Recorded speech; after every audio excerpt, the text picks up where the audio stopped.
দেশের মানুষকে mock drill করতে বলে, মানে যুদ্ধ লাগলে নিজেদের মাথা বাঁচানোর প্র্যাকটিস করতে হবে বলে ভারত এরকম পাকিস্তান ম্যাচ খেলে দেবে এটা ভাবতে পেরেছিলেন?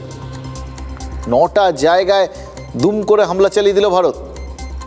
এমনিতে স্বাভাবিকভাবে কি হয়, আগে প্র্যাকটিস হয়, তারপর ম্যাচ খেলা হয়।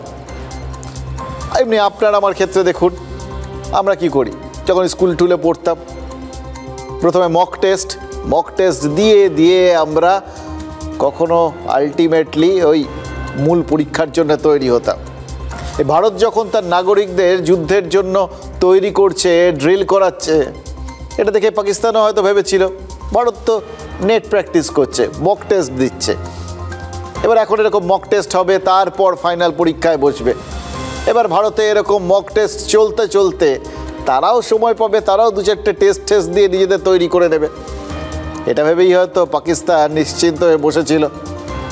কিন্তু নিজের দেশের নাগরিকদের মক টেস্টের জন্য তৈরি করতে বলে, তাদের জন্য দিন ঠিন ঘোষণা করে ভারত যে মক টেস্ট হওয়ার আগেই সরাসরি ফাইনাল পরীক্ষায় বসে যাবে আর পাকিস্তানকেও কান ধরে পরীক্ষায় বসিয়ে দেবে, সেটা কি পাকিস্তান বুঝতে পেরেছিল?